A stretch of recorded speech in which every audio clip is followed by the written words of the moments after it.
देखो ऐसे ही समस्या आती रहती है, लेकिन थोड़ा पेशेंस रखने से फिर ठीक हो जाती है। अभी मेरे पास कई लोग आए, सामने आए, वो मेरे भाई आए। आपको मैंने नंबर दिया अपना। हाँ, आपका नंबर मेरे पास आ गया है। वो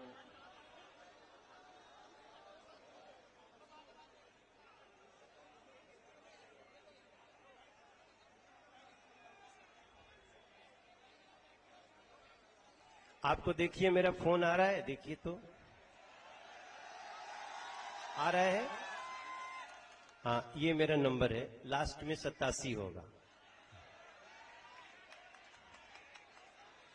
तो मैंने उनसे बात कर ली और उनके जो भी इस ऐसे जितने चाहने वाले लोग हैं, हाँ ठीक है, तो हम आप लोगों को कल ही 10 बजे, क्योंकि मान लीजिए आज के बाद हमको कुछ निर्णय तो लेना पड़ेगा, तो उसमें और बहुत देर न हो जाए, तो उस निर्णयों में इसकी बात समाहित रहे।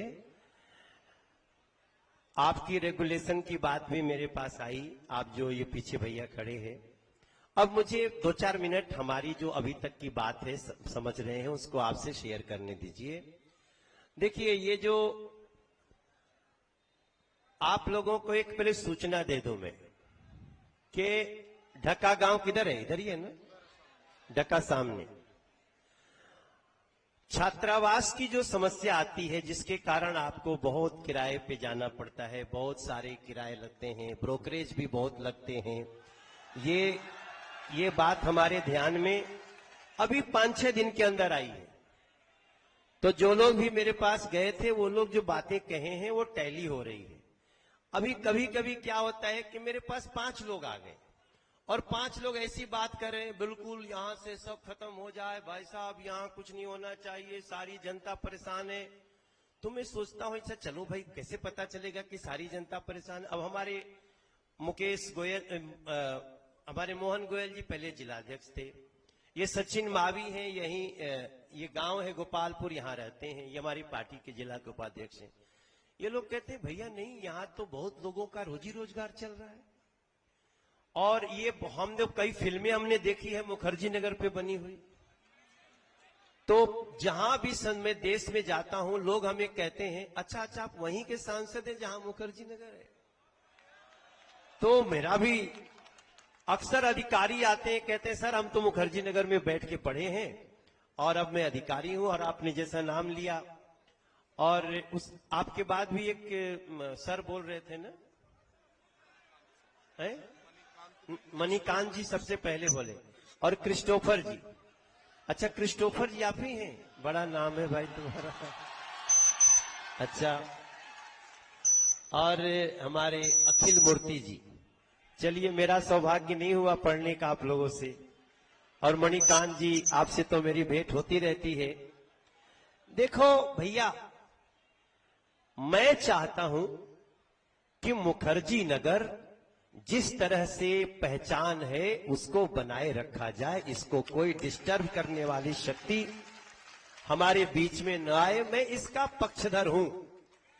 दुनिया सुन ले, खूब अच्छे से सुन ले कि मैं चाहता हूं कि मुखर्जी नगर हर हाल में बचे भी, सजे भी, और जो समस्याएं हैं उनको दूर भी किया जाए। समस्याएं दोनों तरफ की दूर होनी चाहिए। जो छात्र को हो रही है वो भी दूर होनी चाहिए।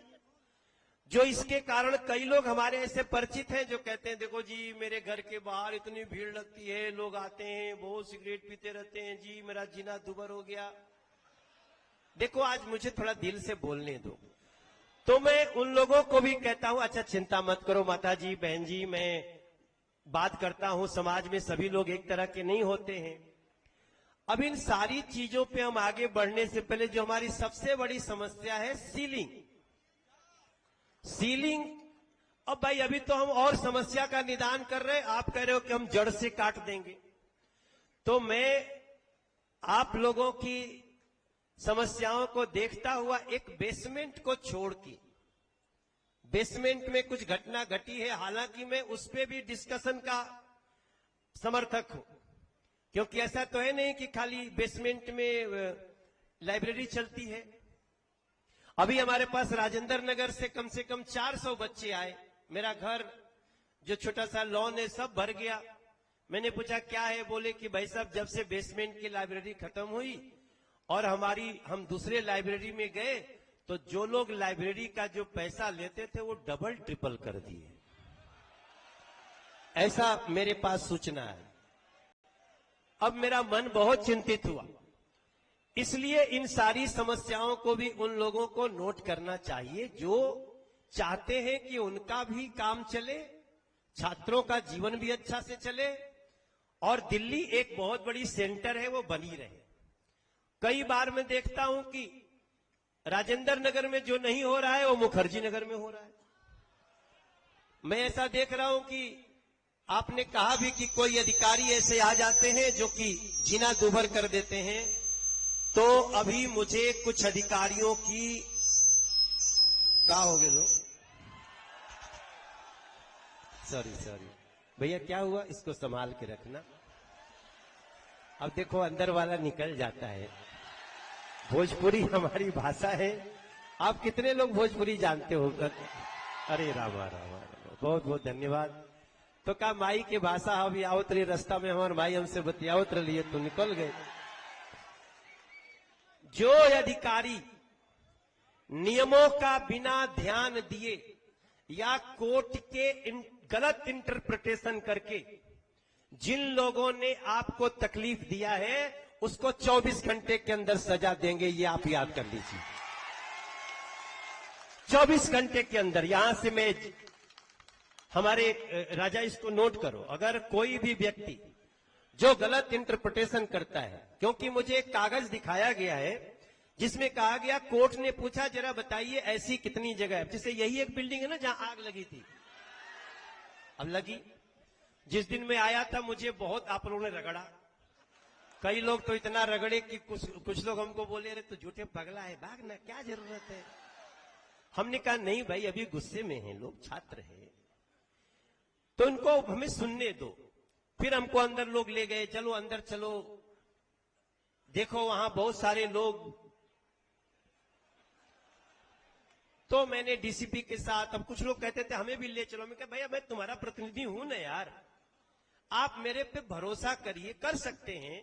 देखो सीसेट यहीं से शुरू हुआ था, मुझे अखिल जी ने याद दिलाया, अखिल मूर्ति जी ने, और मुझे 2 घंटे में समझ में आया कि सीसेट की व्यवस्था गलत है, इसको चेंज करना चाहिए। और आपको बताऊं आज, आप अंदर की कहानी सुन लीजिए।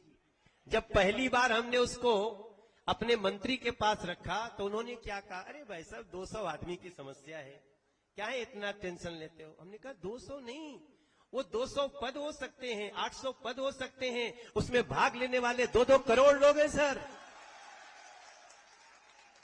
और जब मैं यही बात प्राइम मिनिस्टर सर को समझाया कि सर ये 200 का नहीं, ये 2 से 4 करोड़ हर साल लोग इसमें एस्पिरेंट बैठते हैं, तब जाकर के उनके फैसले होते हैं। 1000 लोग चुने जाते हैं, 1200 लोग चुने जाते हैं, लेकिन केवल आप 200 की बात करके इसको नहीं करना चाहिए। और मेरी बात को 1 मिनट में प्राइम मिनिस्टर सर ने समझा और जो आपने कहा था उसको हम लोगों ने ठीक किया। तो ठीक है, मैं आपके जितना पढ़ा लिखा नहीं हूं, आप सब तो बहुत, देखो हम भी कंपटीशन दिए नहीं पास कर पाए, हम यूपीएससी भी ट्राई किए थे और दरोगा की परीक्षा भी ट्राई किए थे, लेकिन दरोगा हम बन गए थे। देखो ऐसा भी मत समझना कि मैंने 96 में सब इंस्पेक्टर की परीक्षा पास की, बिहार में भी यूपी में भी, लेकिन 96 मेरे जीवन का बहुत ही गजब का साल था। जैसे ही उधर रिजल्ट आया वैसे ही मेरा गाना निकल गया और मेरा गाना चल गया सर। मगर आज मैं फिर से आपका ये विषय ले रहा हूं। आपने कहा ना मुखर्जी नगर बचाओ, अब ये मत लिखो कि मनोज भैया आएंगे मुखर्जी नगर बचाएंगे, आप मेरा जबा कराएंगे। इतना प्रेशर दोगे तो राजनीति में भी हमारे बहुत विरोधी हैं, अच्छा ऐसा है तो तुम मनोज तिवारी आ गए तो मनोज तिवारी का काम होने नहीं देंगे। मैं बड़ी विनम्रता से बोलता हूं, ये सिर्फ मनोज तिवारी के चाहने से नहीं होगा। मैं आपका सांसद हूं, मैं आने से पहले एलजी महोदय को भी सूचना दिया हूं, उन्होंने बोला मुझे पूरी जानकारी दीजिए, और उन्होंने भी कहा कि अगर किसी ने भी नियम कानून के विरुद्ध या कोर्ट के किसी निर्णय नोटिफिकेशन का निर्णय का गलत इंटरप्रिटेशन किया तो वो सजा का भागीदार होगा। अब रही बात दूसरी, आने के बाद रूम रेंट की बात आई, रेगुलराइजेशन की बात आई, छात्रों की परेशानियों की बात आई। अब मैं इस विषय को भी इसमें समाहित करूंगा। कुछ लोगों ने हमसे आते समय कहा कि भैया कई बातें छोड़ दो, मैं नहीं बोलूंगा। अब मैं सिर्फ आपसे इतना बोलना चाहता हूं। रही बात सीलिंग की, सबसे पहली मैं, इधर आओ राजा, देखो ये इसको हमने राजा, ये आप ही के यहां के पार्षद हैं और इनके लिए तालियां बजाओ, बहुत अच्छा व्यक्ति है। ये आपकी बातें समझ करके, देखो भैया हमें हर वो काम करना है। पहले तो हम लोगों को, जैसे इन्होंने बहुत अच्छी बात कही, एक लाइन मैंने लिखी कि मीटर बाहर, अब ये बहुत अच्छा कदम हो सकता है। सभी जितने जो कोचिंग चलाते हैं आप लोग सुनो, क्योंकि जब ये बिल्डिंग में आग लगी थी तो आग नहीं लगी थी, धुआं आया था। और धुआं कहां से, देखो मजे मत लो, मेरी बात ध्यान से सुनो। ये आग मैं इसलिए कह रहा हूं कि मीटर में आग लगी तो धुआं ज्यादा निकला, लेकिन धुआं दरवाजे पे मीटर थे। एंट्री के ही शुरुआत में मीटर थे, जिससे पूरी बिल्डिंग में क्या भर गया, धुआं। और सबको लगा, सब गए। ऊपर से बच्चे निश्चित रूप से नेचुरल था, जिनको डर लगा होगा, कूदते पाए गए। कुछ हमारी बहनें भी थीं, चोट भी लगी थी। और आज मैं जब बात कर रहा हूं तो ये जो भी जिससे भी आया है, सभी ऐसे लोग कृपया नोट करें कि आपको अपनी अपनी बिल्डिंग का मीटर बाहर लगाने की व्यवस्था करनी चाहिए। ठीक है ना, ये बहुत इंपॉर्टेंट बात आई है। दूसरी, हम लोग फायर ऑडिट की बात करते हैं, लेकिन आज तक किसी ने इलेक्ट्रिक तार के ऑडिट की बात नहीं किया। ये तारों का जो झुरमुट है, ये भी तो सरकार की जिम्मेदारी है। सो इसको भी हम अभी कल ही, मैं कल 1:30, भले कल दशहरा है, लेकिन मैं कल फायर के साथ मीटिंग करूंगा, फायर के चीफ को बुलाऊंगा। और हम चाहते हैं कि इलेक्ट्रिक ऑडिट भी हो कि आपने क्या व्यवस्था की है, किस तरह से आग लगती है, आपके तार कैसे हैं, आपके व्यवस्था में क्या आया है। और फायर एनओसी को हम मिनिमाइज करना चाहते हैं। हम इसको इतना का, दूसरी बात कि जैसे कोर्ट ने निर्णय दिया है अभी, अब कोर्ट ने निर्णय दिया है, बिल्डिंग कब बनी होगी, बिल्डिंग तो बनी होगी आपके 30-40 साल पहले। अब ये बिल्डिंग को तो जैसे हमको फायर नॉर्म्स में लाना है, उसका मिनिमम रिक्वायरमेंट करना चाहिए। मुझे लगता है इसके लिए तैयार भी होंगे सब लोग, तो उसको भी करेंगे। और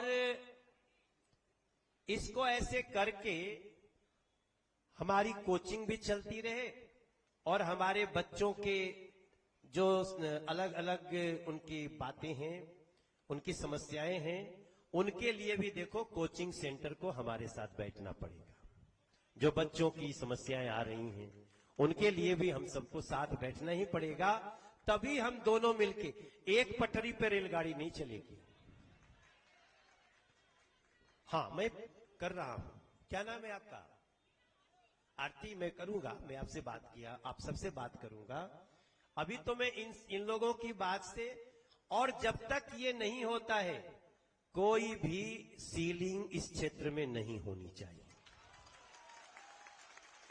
ठीक है, और हम ये कर सकते हैं। हाँ जी बिल्कुल, डेफिनेट होगा। हाँ, जो कोचिंग सील हो चुका है उसको हम यथाशीघ्र खुलवा करके आपके इस कार्य को करना चाहते हैं, क्योंकि जब हम फायर ऑडिट देखो, आप क्रिस्टोफर जी बहुत बड़े आदमी हो जो, लेकिन देखो भैया एक चीज सोचो। हाँ, एक चीज सुनो, अभी हम बेसमेंट पे नहीं जाएंगे, ठीक है ना। अभी ऐसा मत कहना कल से कि बेसमेंट को लेकर के एक बड़ी दुर्घटना घटी है। हम बेसमेंट में भी फ्यूचर में जाना चाहते हैं, कि उसको कैसे हम सुरक्षित बना सके, लेकिन बेसमेंट के अलावे जो है उसको सीलिंग ना हो और जो हो गया है उसको यथाशीघ्र खोला जाए। हम इसके लिए आगे बढ़ने जा रहे हैं। हाँ सुनो, अभी कहीं बात करनी है, सारा जिंदाबाद अमी को मत दे दो।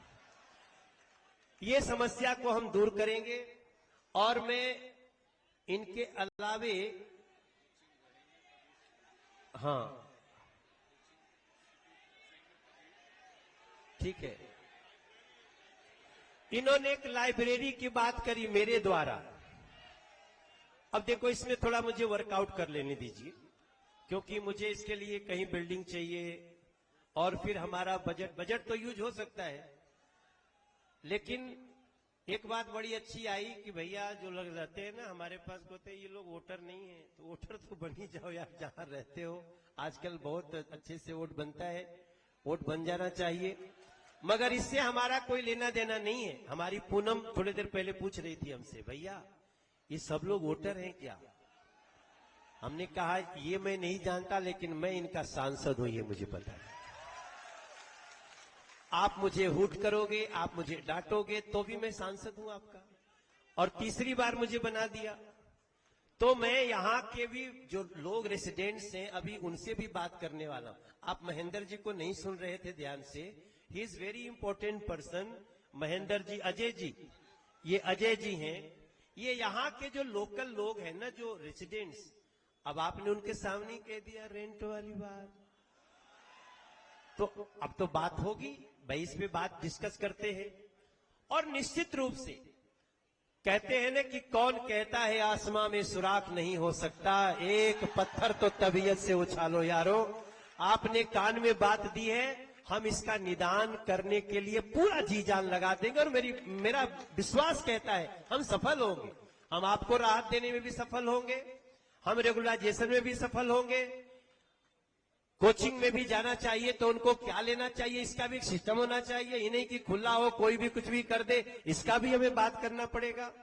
तो इन सभी चीजों के साथ आज दो बात के साथ कि हम आपसे अनुमति लेकर के एक लाइब्रेरी खुलवाओ। अरे गुरु आ गया बात नहीं, मैंने कह दिया कि हमको 2-3 दिन अपना वर्कआउट करने दो। देखो बोलने से पहले वर्कआउट तो करना पड़ेगा ना, आप तो स्टूडेंट हो। हम बिना सोचे बोल देंगे, खड्डे में गिर जाएंगे, फिर तो आना है आपके पास हमें। मैं जब सीसेट का मुद्दा लिया था तो मेरे इतने विरोधी बोलते थे मर गया, चला जाएगा इसी में, कहां सीसेट खत्म होगा, वो सिस्टम खत्म होगा। कुछ दिन बाद मुझे भी लगने लगा मैं झूठे यार, आप बैल मुझे मार कर लिया, लेकिन मेरा विश्वास था वो जीता। तो इसलिए इसमें भी मेरा विश्वास है। यहां बैठे जितने व्यक्तियों की बात आई है, सबको हम कुछ राहत करवा के ही आपके सामने फिर मिलेंगे, ये भी आपको बताते हैं। हम कहीं जाने वाले तो है नहीं।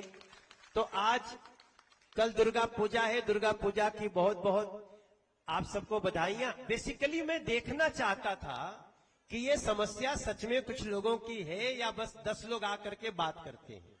मैं संतुष्ट हूं कि समस्या है, और समस्या का निदान करने के लिए मैं सबसे पहला काम इन सारे बिल्डिंग्स का, चाहे वो कोचिंग का हो या कोई और बिजनेस चल रहा हो, उस पे कोई आकर के धमका देता हो, फायर के नाम पे आपसे पैसे लेता हो, एक तो मैं आपसे बोलना चाहता हूं, किसी भी अधिकारी के दबाव में आपको कोई सेवा उसकी नहीं करनी चाहिए।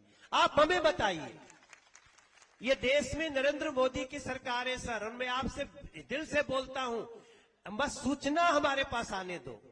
कोई कितना बड़ा अधिकारी हो, कितना भी बड़ा घाघ हो, हम उसकी सच्चाई जानने के बाद उसको ऐसी सजा देंगे कि उसको भी याद रहेगा और वैसा करने वाले लोगों को भी याद रहेगा।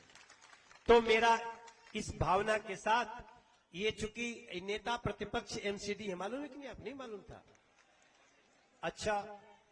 अच्छा आप सोचते होंगे हमारा पार्षद है। ये इस समय जैसे एक महापौर है, वैसे ही नेता प्रतिपक्ष होता है। एमसीडी के नेता प्रतिपक्ष आप ही का पार्षद है, इसलिए इनका बोलना, हम लोगों ने कुछ बात कमिश्नर से बताई भी है। अभी यहां से जा करके रातों रात हमारी मीटिंग होगी और ये सारी बातों को रख के इसका इलाज करने के लिए हम आगे बढ़ रहे हैं।